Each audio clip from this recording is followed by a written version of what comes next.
Greetings and salutations, everybody. Welcome back to a long-awaited video on this channel, because I haven't done one in ages. But today we are going to be starting something that I thought would be pretty fun to do, and relates to this channel, which is kind of just an individual look at every single Godzilla film that's come out from the original all the way up until the most recent, which is Shin Godzilla. So totally original concept here. Yeah, but I mean, I think it'd be cool to kind of give our thoughts. And I am joined by two other people, not just me. SM Heron 15. It's Counter J45. Link in description. I think that's a given. Yeah. So we're all big Godzilla fans here. We've grown up with the films, and a big poster I have is just staring right in the face of the better American film. But yeah, so I thought it'd be fun if we just kind of talked about it and had a good time discussing it, see how much of our opinions have changed on any of the films. Because, I mean, I haven't seen some films in particular, like, much at all. I've probably seen a couple of them only once, but yeah. So we're going to start off with the original here. We're going to be starting off with the one that came out in 1954, also known as Gojira. That was the Japanese version, but everybody in the States knew it as King of the Monsters because they had to Americanize the hell out of it. But we'll be getting into that later. I was going to say, we'll get to that in a little bit, because that's going to be enjoyable. Yeah, that's going to be fun. It was directed by Hishiro Honda, and when it came out at the time, it was seen as this really controversial film in like the Japanese film industry, just because of how much it tackled the whole concept of the use of nuclear weapons and how right is it to still use, and just the questionable nature of it, and the fact that this is coming from a country that experienced the threat personally. So yeah, so we'll first talk about our kind of exposure to the film the first time. I know for me, I first saw the movie, it was not the first Godzilla movie I saw. I remember how I first saw it was I went to our local library, and this is back when they still had VHSs. They had like this old VHS version of it, and it had like this really interesting like cartoony like styled artwork on the cover. I'm gonna try to look it up to see if I could find that again, but it doesn't look like what the film really looked like, but it was pretty much it kind of gives you that gateway of what you expect. It's a giant monster movie. But I wanted to watch it because I was like, this is the original. I really want to see what it's like. And yeah, I mean, back then I liked it, but trying to compare it now to what I think of the American version is very different. But it did hook me a lot, and it was one of my favorites back then. But that was the American version. I differentiate a lot from the Japanese. Yeah, I was gonna say, I kind of do remember the boxing, but I completely forgot it until you just brought it up. Like, there was like a different box thing. Yeah, because I remember my introduction to this one was, he brought it over one time when I had him over, and we just watched it because, hey, our first introduction was kind of cool, and a movie, that'd be cool. But again, I don't think this one was the first one for me. We'll get to that in a little bit, in another video, I should say. But I honestly don't remember much about that whole experience. I just remember the cover of it, and it was another Godzilla movie. Yeah. And again, this was the American version, and well, I think for me, eventually I did look up the Japanese one because he kept talking about like... Yeah, I didn't know about it until I read about it, and because there's all sorts of different books on it. Like, I remember my elementary school library had monster books, and they're actually the ones that James Rolfe brought up in one of his videos. Those like orange books. Yeah. And I read that one all the time. I'd always rent it, and that's where I first kind of realized that there was like a different version of it. But I didn't really know how different it was until later. So, all right. What about you, Connor? What was? I don't remember the first time I saw it. It was because you were way younger probably back then. Yeah, I'm way younger than these two, so they were the ones who got me into it, and yeah, I think it was when we got that box set, or when Nick got the box set. You just bought all the individual ones, right? No, This is the classic media release for anybody who doesn't know. Yeah. They did newer releases, but yeah. And all I have to say about those is all they had was the dub on those, but yeah. And it was horribly edited. Oh yeah. Like, good chunks of the movies cut up, but we'll get more into that later on, when we talk about it. So now we're actually going to go to the film itself. For me personally, I still hold this in regard as my favorite Godzilla film. I've seen this Japanese version probably 4 or 5 times now. Yeah. I bought, because I have the first release they did, the first classic media release they did, and then I have right now the Criterion Collection version, which is by far the best one to get of it. Not only do you get the original, but you do get King of the Monsters, so you can watch both and compare them. But I like this one a lot because not only is it a Godzilla film, but it's very much a different film compared to all the rest of the ones that would happen later on in the series. It's the one that actually had a real message to it. It wasn't made just to be hey, look, Godzilla, look, a giant monster and all that, which is fun. But this one was trying to really... It has this underlying story that really no other country or, just... an American version of this kind of film would completely have a different style. It would be cheesy. It would be kind of hokey. It would just be obviously this stuff's bad or anything like that. But this is a country that, they experienced a bomb being dropped on them twice. They know what it does and how much they're afraid of it. And when we were watching the film, I was just thinking about, wow, it must have been, really shocking and horrifying to watch this movie back in the day, because they got to see in the movie people dying and hurt again. So it would, considering how not short of a time span it was between that, only 9 years, it would bound to bring back all sorts of bad memories. But yeah, if you watch the film now, of course there are stuff that's dated about it, such as the effects and all that. But I honestly think that gives the movie its own charm, because you really can see how much they had to just work in order for them to kind of make everything just succeed as it did, all the sorts of different practical effects. And then when you actually look at the details behind it, you really get to see just what they did, how much the actor had to just put up with all sorts of shit just so he could wear the suit, and all that. So, if there's really, it's kind of hard for me to go oh yeah, this is by easily recommended to everybody. I do think everyone should watch it because it's such an interesting film, but I do get if people just find it, cheesy or anything. But I say if you want that, watch the American version. And if you kind of want the real, visceral, original take, then watch the Japanese one, because it just gives off that different feel. I was going to say, I do agree with a lot of those points, but except for it being my favorite Godzilla movie. Yeah, I know that's always going to be a matter of taste. I know, but the thing, I'm not going to deny the impact it had a lot more. Even, watching it now, it's it's still impressive even to this day, the power and the message it kind of had that still would be effective amongst, a giant monster attack. And, I think the first movie, I want to say the first monster movie was, I think, Beast from 20,000 Fathoms, and that it wasn't as serious you mentioned with the whole how the movies would be. It's yeah, if you compare the two, it's one is taking itself seriously and it's working, the other one's trying to look like it's taking itself seriously, but it's not gonna work. Yeah, the difference is that movie is they all of a sudden find a creature and it gets loose and then they deal with it, and that's kind of the whole thing. It's just oh, monster got loose, they take care of it. This one, it's look at this bomb woke this creature up, it's terrorizing it now, what are we gonna do to stop this? Look at what it's doing, and what could happen in the future if this continues. So that's where I think the difference is in terms of the tone. Yeah, other than that, it's just not my favorite, but I can see why people say it's their favorite.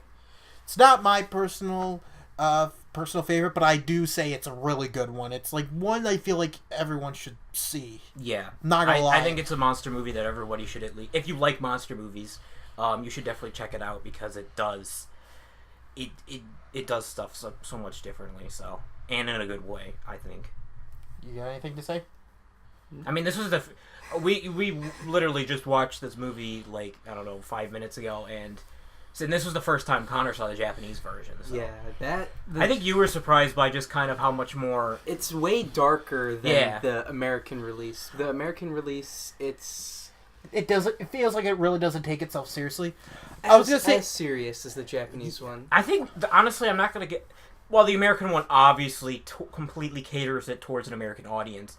They do keep some of the serious stuff, but they edit it in some ways where some of those scenes just do not come off the same way. Oh, I forgot to mention, if I had to describe it, I'm going to quote somebody else. It's dark, depressing, and holy shit, I want to kill myself. That is honestly a good way to kind of sum up the tone of it. Yeah. It's... Yeah, because it makes you think. It makes you kind of just think about the whole situation itself. Yeah, because there's just so many different scenes. Because it is a Japanese film at its heart, so there's obviously kind of like that different cultural aspect and whatnot. Kind of like the whole, hell, at the very end, it's really somber and stuff, and it kind of takes that whole kind of different ideology on what happens when someone sacrifices himself and whatnot, so... Oh, if I didn't mention it, there are going to be spoilers, but I think the film's old enough that it really doesn't... I'm pretty sure all these except maybe Shin would be a concern, but I feel like even then it's like... It's going to be... It's still a treat to watch even if we spoil stuff, so... It's going to be a while before we get to Shin. Yeah, but... Yeah, there's like 29 films in total of the Japanese one, so we got like 28 left before we get to him. So that's going to be fun.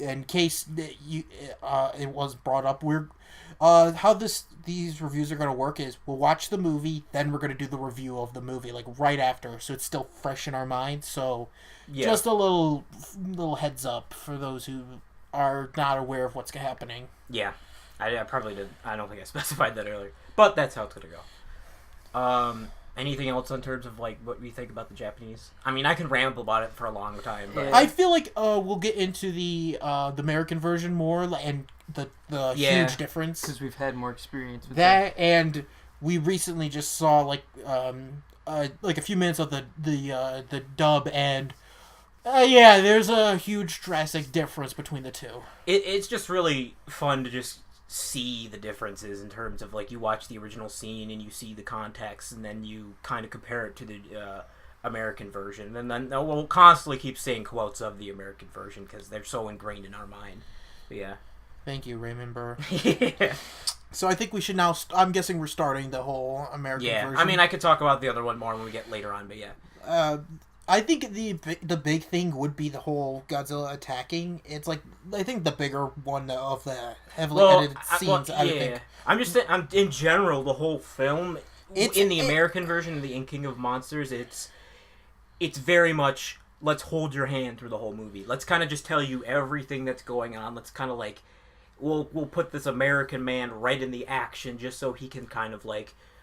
Because Raymond Burr's character is the reporter, so he kind of has to get in there, and that's how you're supposed to get it. It when you don't really know, like if you're a younger person and you're watching it, you're just like, oh, it's a fun monster movie. But if you're you're older and you become more critical, you look at the film, and you're like, yeah, they're definitely trying to dumb this movie down for to just make it easier to process for an American audience, especially back at that time. I don't think America wanted to constantly be reminded of the shit they had to do in World War II, so... Also, this was the first, I feel like, I think it was this, like, the first dub, or, like, within the whole... They didn't dub everything. Yeah, because the original film came out in 1954, and then they didn't bring it out in America until 1956, so it was 2 years later. And this was the first film that was brought over here. Dubbing was not...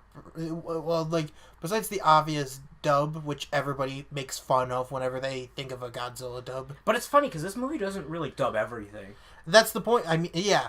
Yeah, like I said earlier, it doesn't... Not everything gets dubbed. Yeah. Like, there... one of, like, the scene we just recently saw was, these, like, what was it, like, the police or something? Yeah. Like, they were getting orders, and... because there was no dub, you don't even know what they were saying. They were getting, in the Japanese one, they were given orders, and then when Godzilla appeared, the commander told them to get out of the way. But due to the dub, the American version, you don't know what they're saying, so they sound like they're talking gibberish, and again, you don't know what they're saying, and it's convenient. One of their words for get down sounds like they're saying die. Yeah, but I think that's just because I know that's how we hear it. And apparently, a car blown up isn't enough to tell that person's dead. They had to add a scream in that, and it's a really cheesy scream. But I think another scene I can think of is, besides the Raymond Burr's scene, I'm thinking of I want to bring this up while we're talking about it, the mother and her kids scene. Oh, pretty much. That I think, because in the Japanese version, when that scene happens, there's a mother and she's standing with her 3 kids up in this corner of a building, and when they subtitle it, what she's saying is that they're all gonna go meet their dad again, which is kind of a reference to the fact that he died in World War II. That hits home how dark this movie is. Yeah. And in the dub, they didn't even bother. No, she just kind of just spewing Japanese, and you have no clue what she's doing. You just assume she's freaking out. So it's just okay. So it's that's a perfect example of just kind of how how in an American monster film you'll just see people kind of freak out, but in this one they want to actually have these characters kind of show in that serious of a nature how much of a threat everything is. You get the feel that this is not that this is dire and this is awful. Exactly. It actually it doesn't feel like a monster movie oh look at this giant monster attacking it. No, this feels like it's an actual disaster. Yes. So. That's actually kind of how I like how they describe it. It's like a big disaster. And another scene, this really doesn't pertain much to the American one, but it's one scene that kind of makes me laugh in a sense of how it's you kind of see both sides, but the whole one group's we should not tell the public, we should tell the public, and it's okay, you got either you lie to people or you're gonna cause mass panic. Yeah, that's always something that gets brought up in all sorts of monster movies. Why don't you just tell people? And at least they try to explain it in this one. I think that was brought up in Shin Godzilla too. But again, we will. But I mean, there's probably 10 other Godzilla films where they do that too. Again, we're just starting here. Yeah. This is the starting line, and we have yet to go into this world. Keep in mind, this is the first one. We have yet to descend to what the at least the Showa era has to offer. Oh yeah, the Showa era. It's funny because even though technically this film is part of the Showa era, it's very different compared to every other film in the Showa, especially the later ones. Yes. It's such a that's why I love Godzilla, because it's just such an odd series where they go from this kind of a film to Godzilla space jumping, fighting giant monsters, and befriending children. I mean, that's just such a Japanese thing, but I love it. So. And it was interesting you mentioned that. It's he is so far the only kaiju, except maybe one, but we don't know if we're going to get to him. Yeah. That can pull off the cheesiness, but also the seriousness. Yeah. What?